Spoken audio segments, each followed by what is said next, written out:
हनुमान भी, परशुराम भी है, विभीषण भी है, प्रहलाद है, नारद है। आप समझिए महाराज, इनकी लीला बड़ी अपरंपार। चिरंजीवी है, अश्वत्थामा है, वेद व्यास है, व्यास जी है, पाराशर जी के पुत्र है सत्यवती महाराज, इनकी माता। हमारे मस्तक को कोई प्रकार का भय नहीं सताए, अतः ये शरीर तो भगवत प्राप्ति के लिए है।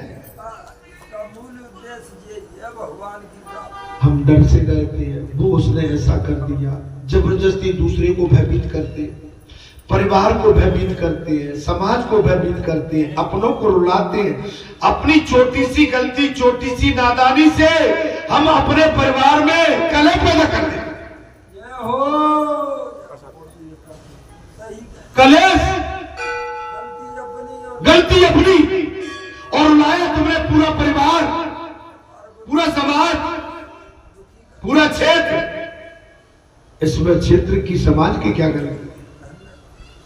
गलती जिसकी है वो गलती मानने को तैयार नहीं है, ये भूल है। आप परेशान क्यों हो? परेशानी की जड़ आप स्वयं जानते हो, लेकिन अपनी परेशानी से दूसरे को परेशान करते हो। अपनी निजी परेशानी से आप औरों को भी परेशान करते हो, ये तो आप अधर्म का रास्ता पकड़े।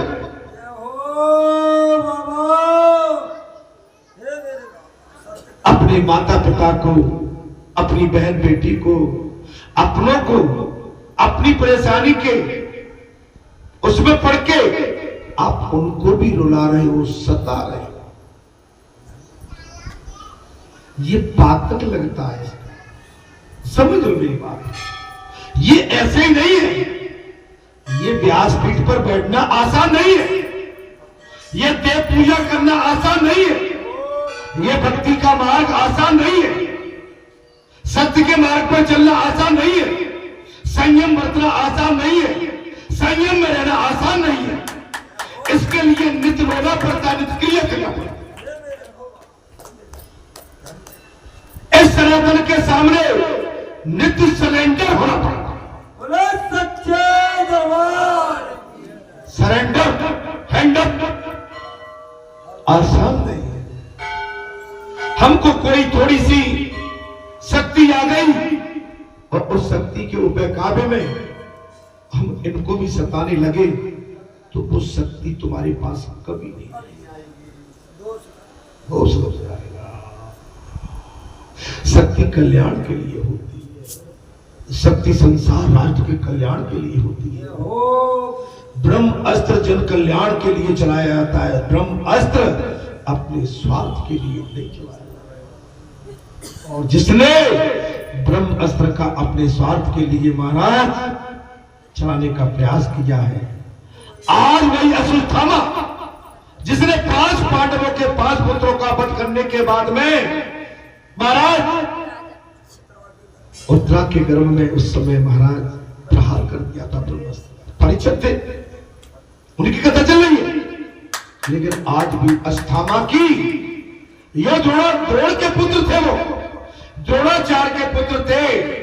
द्रोण ने भी अपने पुत्र को नारायणी विद्या बताई जो अर्जुन को नहीं बताई। आज मैं कह रहा हूं, माने अर्जुन से भी ऊपर की विद्या बताई। पुजारी में ठीक बोल रहा हूं? नारायणी विद्या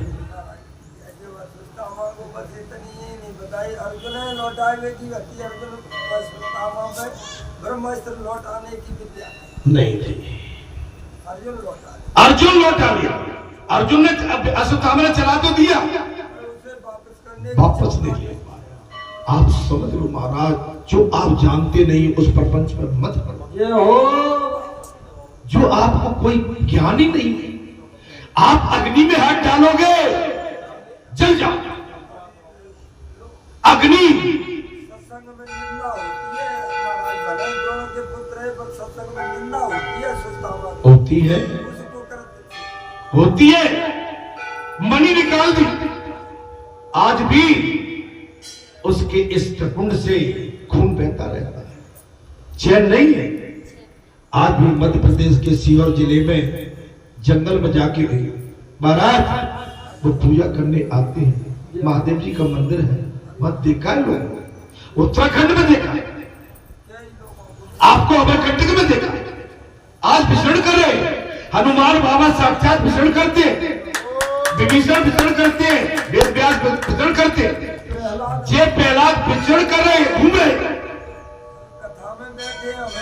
अभी कथा में बैठे, लेकिन हमारे पास वो दिव्य दृष्टि नहीं है कि उन दिव्य दृष्टि से उनके दर्शन कर।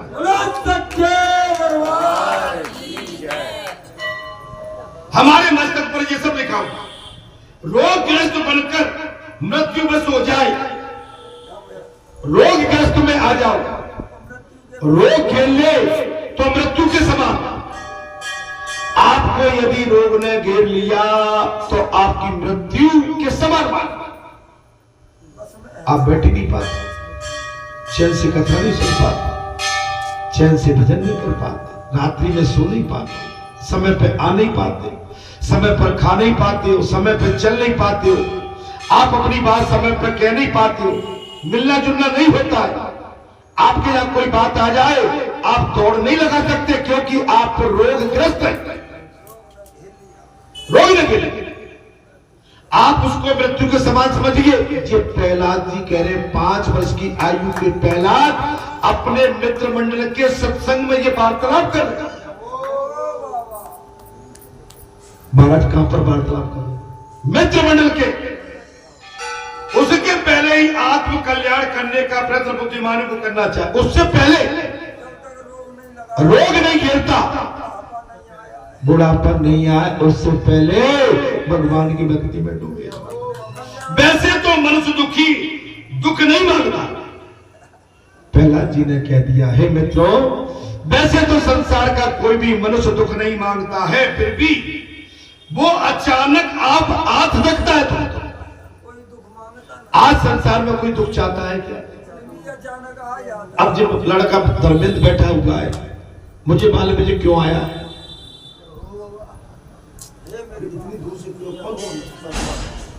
नहीं, लेकिन कोई ना कोई परेशानी सुनी होगी इसने, घर परिवार की सुनी होगी या जो भी सुनी होगी। इतनी दूर 400, 300, 500 किलोमीटर दूर जाने पर कोई तत्काल लौट के तो नहीं आता ना, कारणवश कोई नहीं लौटता है, दुख कोई नहीं बुलाता है, लेकिन दुख है, आ जाता है, आ जाता है। कोई ऐसी मनोती तो मानता नहीं है कि मुझे बुखार आ जाए,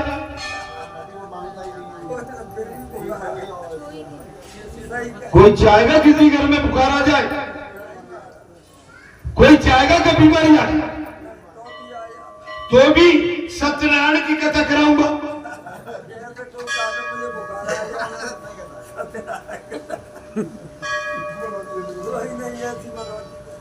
फिर भी बुखार आ जाता। प्रहलाद कह रहे फिर भी संसार का बुखार, प्रयत्न के बिना भी जिस प्रकार प्रारब्ध अनुसार महाराज दुख आता है, ठीक उसी प्रकार सुख भी आता है। बगैर प्रयत्न के घर के अंदर दुख आता है, तो बगैर प्रयत्न के घर के अंदर सुख भी आता है। भगवान के भरोसे, जो भगवान के भरोसे चल पड़ते हैं, भगवान उनका कोई न कोई कल्याण और काम करते, और जो भगवान पर प्रहार करते, वेदों पर प्रहार करते, भक्तों पर प्रहार करते हैं, संतों पर प्रहार करते हैं, संतों की निंदा करते हैं, भक्तों की निंदा करते हैं, महापुरुषों की निंदा करते हैं, अपने से बड़ों की निंदा करते हैं, उनके घर में कलेश छाया, कलेश रहेगा। ये मानवता का बहुत बड़ा एक महाराज उदाहरण है। सुख और दुख दोनों प्रारब्ध के अधीन हैं। आप जैसा करोगे वैसा पाओगे। अब तो बात आ गई समझ में। दुख एवं सुख प्रारब्ध के अनुसार है, आप जैसा अपने खेत में बीज दाना डालोगे वैसा ही खाएगा। संसार में आप हम जिसके साथ जैसा बर्ताव करेंगे, जिसके प्रति जो जैसी हमारा भाव रखेंगे, आपके घर में भी वही भाव बना रहेगा, वैसा ही बना। आप सबके कल्याण की बात करेंगे, मुस्कुराते रहेंगे, प्रसन्न रहेंगे, हंसते रहेंगे, हंसाते रहेंगे, कोई भाव नहीं रखेंगे, सबके लिए मंगल की कामना करेंगे, तो आपके घर में मंगल की कामना बड़ी रहेगी। आप अपने को देख के हर्षित होंगे, अपने को देख के आनंद करेंगे, और दूसरे का अच्छा देखकर आप मुंह फुला के बैठेंगे, तो आपका मुंह हमेशा ऐसा ही फूला है।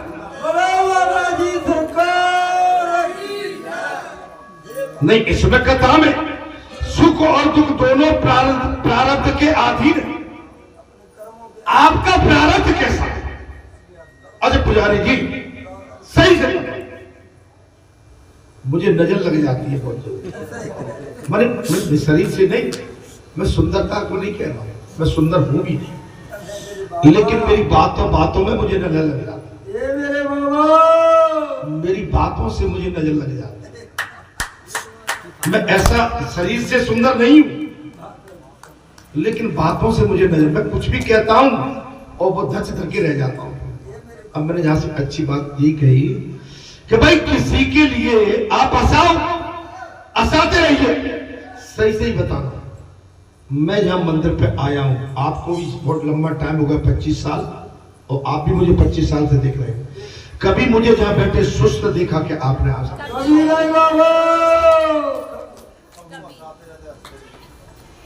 लेकिन मेरे अंदर अनेकों बीमारी भरी रहती है, मैं बचाते रहता हूं। लेकिन कभी मैंने ये नहीं कही कि जी आ गए सो महाराज जी बोल क्यों नहीं रहे? महाराज बोलो तो सही।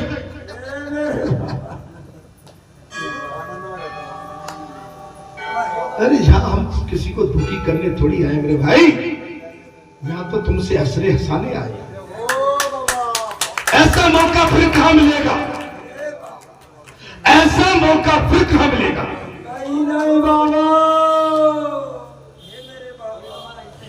अरे अच्छी जगह पे भी मैं भी यो रहता, हंसी आ रही है भाभी हम, ये शोभा नहीं देता है भाई। अच्छी जगह पर तो खुश रहिए, मस्त रहिए। अरे भले ही आप महाराज मठा नहीं, दही नहीं, मठे का पानी पी के आए तो भी को दही पी के आया।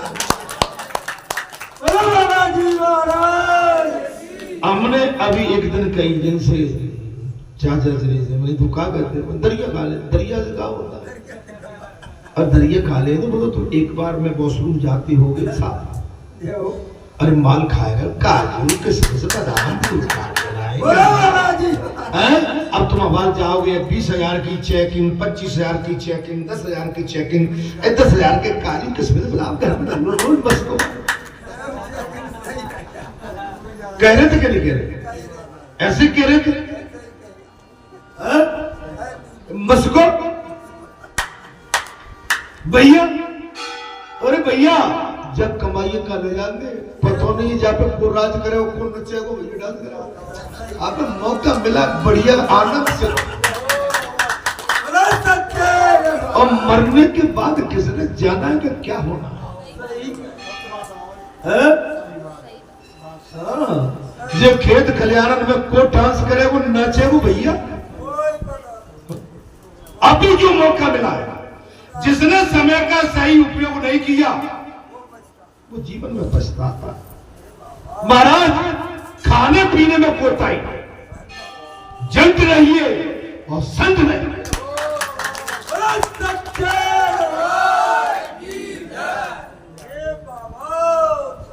अगर जाओगे डॉक्टर इंजेक्शन लगा के 10 ठोक देगा और कह देगा 15-20 हजार रुपए का बिल बन गया, ला दे दो।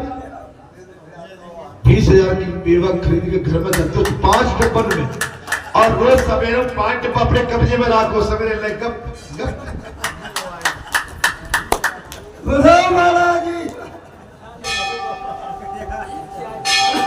बोले मुरमुरा खाए।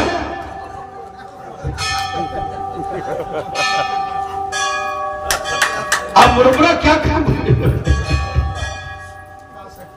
क्या शक्ति देंगे? अरे मन चंगा तो कटोरी का माल खाओ, घी खाओ, दूध खाओ, दही खाओ और ड्राई फ्रूट ज्यादा खाओ जी। ताकत देता, एनर्जी देता है। आप चलोगे कैसे? ये सन्यास का पहला धर्म है। ये धर्म है। Health is wealth. अगर आपका स्वास्थ्य बढ़िया है तो आपका सब कुछ अच्छा है। स्वास्थ्य धन से भी बढ़ के, भजन में भी मन। महाराज, इसके लिए प्रयत्न अवश्य करना चाहिए। पूर्व जन्म के कर्मों का फल है प्रारब्ध। पूर्व जन्म के फलों का मतलब है प्रारब्ध। आप पूर्व जन्म में कुछ अच्छा करके आए थे, आज बालाजी की व्यासपीठ पर बैठे हो और आप व्यासपीठ के चरणों में बैठे और हनुमान जी के चरणों में बैठे। आपके पूर्व जन्म का फल यही है कि आप इस समय हनुमान जी महाराज के चरणों में बैठे। आपने कुछ अच्छे कर्म किए थे पूर्व जन्म में, बालाजी भी आने के लिए आतुर व्याकुल तैयार। पिछले जन्म में ही वचन दे दिया था, जाओ मैं बरेठा में मिलूंगा, आ जाना।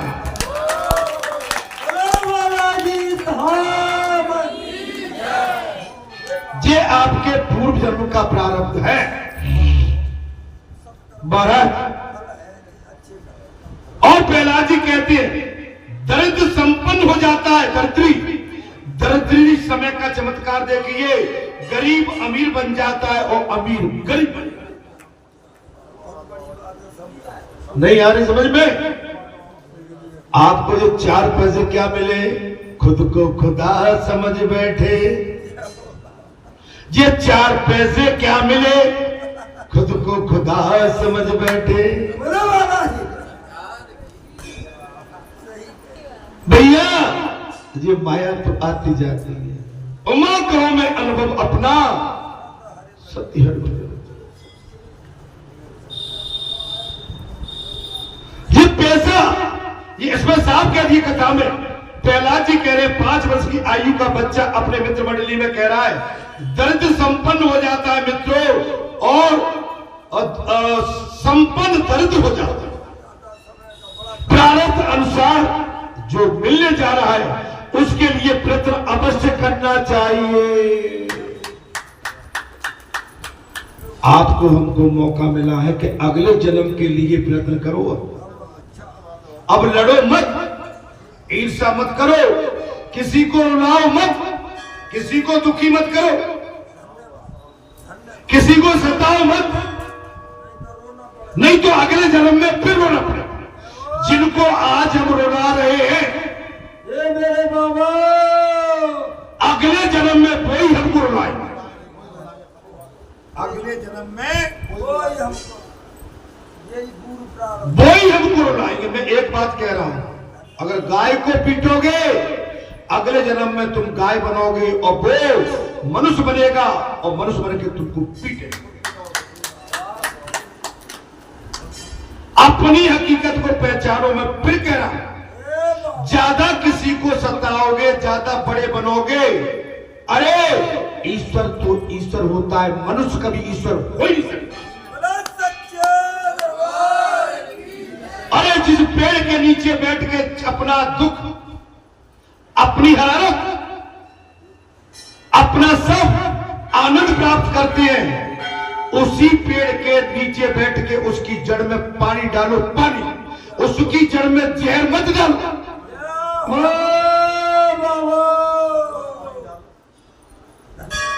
जिस बरगद के, जिस वृक्ष के नीचे बैठते हैं उसमें पानी डालो, तुम्हारी थकावट उतर गई और 4 पंच बैठ गए, तुम्हारा जहर मत बो, नहीं तो वो पेड़ भी दुखी होकर तुम्हें श्राप देगा।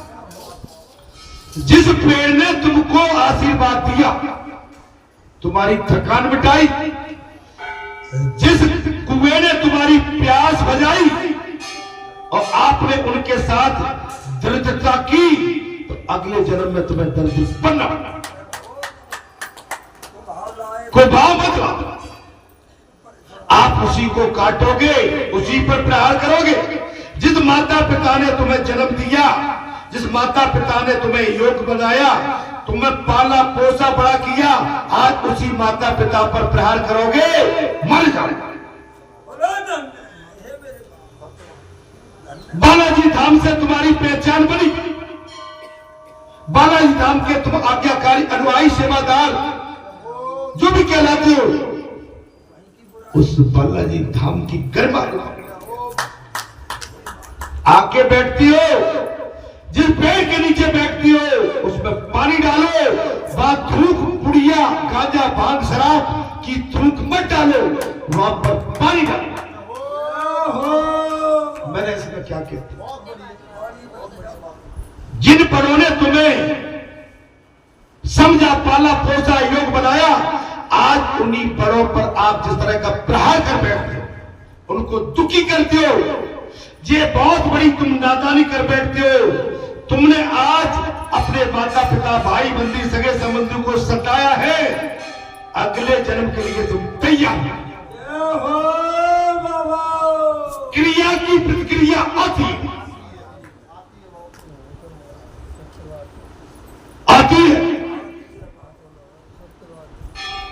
हम धन के बेबम में अपनों को भी भूल जाते हैं महाराज।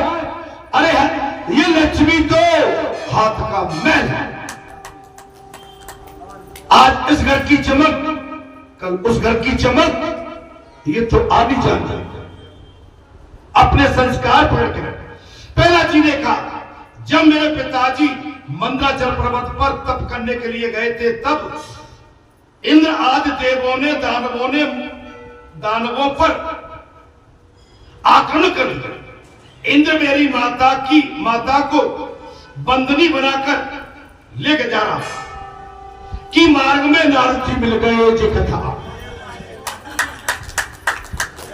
वो हमने पहले कह दिया। मार्ग में, ये प्रहलाद जी कह रहे मित्रों, एक समय की बात है, मैं अपनी माता के गर्भ में था। इंद्र आदि देवता दानवों पर चढ़ाई की और मैं उस समय अपनी माता के गर्भ में था। महाराज, इंद्र मेरी माता को बंदी बनाकर ले जा रहे थे कि मार्ग में नारद जी मिल गए। उन्होंने इंद्र से कहा कि इस कयादू को मुक्त कर दो।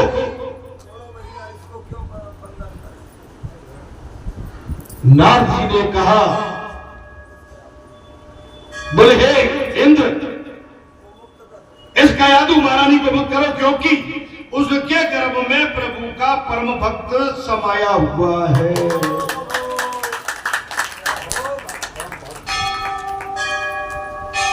उसके गर्भ में प्रभु का परम भक्त समाया हुआ है। नारद जी बोले, हे इंद्र, इसे मुक्त करो। मेरी बात सावधानी से और सावधान होकर सुनो। ईश्वर की माया बड़ी अपरंपार होती है। इंद्र ने माता को मुक्त कर दिया। इंद्र ने मेरी मां को मुक्त कर दिया। प्रहलाद श्री कह रहे, 5 वर्ष की अवस्था का एक बालक कह रहा है, जब गुरुवर ऋषिवर नारद जी ने मेरी माता को मुक्त करने के लिए कहा, उस समय इंद्र ने मेरी माता श्री को मुक्त कर दिया। मेरी माता नारद के आश्रम में गई है। हे मित्रों, मेरी अवस्था उसमें गर्भ में थी, गर्भ में था माता के। मेरी माता उस समय नारद जी के आश्रम में गई है। मैं जब गर्भवासी था, प्रहलाद जी ने कहा, मित्रों, जब मैं अपनी माता के गर्भवासी था, तब माता ने संतों की बड़ी सेवा की थी। आज के समय में कोई सेवा नहीं। संतों के साथ दुर्व्यवहार किया जाता है। आज के समय में संतों का अपमान किया जाता है। ये कलयुग है। महान पुरुषों का अपमान किया जाता है। अहंकार इतना बढ़ गया है कि आदमी बात बात पर सत्पुरुषों का, महापुरुषों का, योग पुरुषों का अपमान करता है। आप सच्चाई को पकड़ेंगे तो बहुत बड़ी बात है कि यहां पर देखिए प्रहलाद जी ने कह दिया, मेरी माता उस समय संतों की सेवा करती, वही कथा कीर्तन में जाती थी। मेरी मां उस समय में अपनी मां के गर्भ में था, कथा कीर्तन में जाती थी। वहां उसे भी कभी कभी नींद आ जाया करती, कभी कभी कथा अच्छी लग रही हो, नींद आ जा करती थी, किंतु मैं तो बड़ी तत्परता से सुनता रहता था। मेरी मां को तो नींद आ जाती थी कथा में बैठे बैठे। हे मित्रों, मैं अपनी माता के गर्भ में बड़ी तत्परता और महाराज आनंद के साथ कथा सुनता रहता था। ये निद्रा देवी कथा कीर्तन में बाधा उत्पन्न करती है।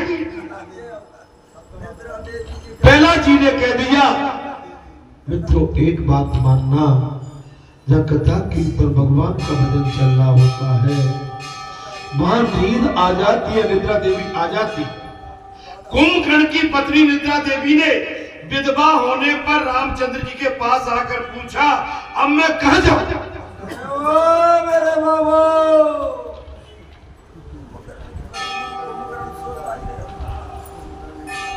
कुंभकर्ण की पत्नी निद्रा देवी ने विधवा होने पर भगवान श्री रामचंद्र जी से पूछा, बोले अब मैं कहां जाऊं? रामचंद्र जी ने कहा कि वो जहां चाहे वो रह सकती है। तो निद्रा देवी ने कहा कि मैंने निश्चित कर लिया कि जहां आपका कथा कीर्तन होता होगा, मैं वहीं जाकर अपना आसन जमाऊंगी।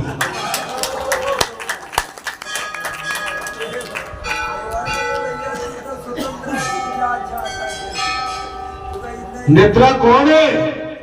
कुंभकर्ण की पत्नी। इसलिए निद्रा को बताने देना, लेकिन भगवान ने तो कह दिया तेरी इच्छा उठा जा। बोले प्रभु आपकी जहां कथा चलती है ना, वहीं जाऊंगी।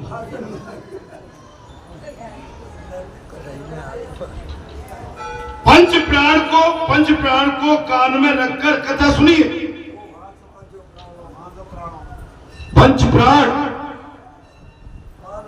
कान में रख के कृपया करके यहां पर प्रहलाद जी ने कह दिया है, श्रोताओ कथा सुनो। मैं तुम्हें और क्या कहूं, मेरे प्रभु को प्रसन्न करने का साधन तो कीर्तन है।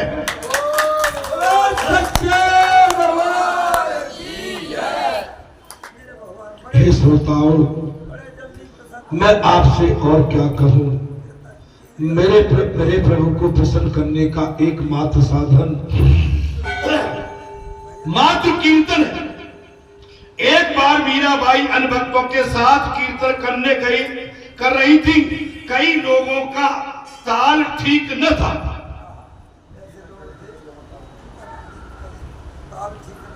ताल ठीक नहीं था। आगे बात, आज आप भी सुंदरकांड में भूल कर रहे थे। अरे डॉक्टर क्या है कि एक हाथ दो कड़ी तो बढ़िया कहता है, फिर फुट फुट करके रह जाता है। अच्छा जी बताओ, मैं बूढ़ा हो गया बिल्कुल सफा, अब मुझसे जी कभी तक तुम हरा कबाओ भाई? पुजारी जी आप ही कहा करो कुछ। अच्छा अब ठीक है, आपको 7 दिन का सुंदरकांड फिर भूल देंगे आप। नहीं मारा तो करना पड़ेगा, असली परिचय वही होना। एक बार मीराबाई अन्य भक्तों के साथ कीर्तन कर रही थी। कई लोगों का ताल ठीक न था। जब शरीर का ही भान नहीं रह गया तो ताल की बात ही क्या है। जब शरीर की सुध खो जाते हमारे, फिर भैया शरीर का भाव क्या है। किसी ने बड़े बड़े अक्षरों में लिखा है, ताल से गाओ, ताल से गाओ। अगले दिन मीराबाई ने ये पढ़ा तो उन्होंने अरे रद्द करके लिखा, प्रेम से गाओ।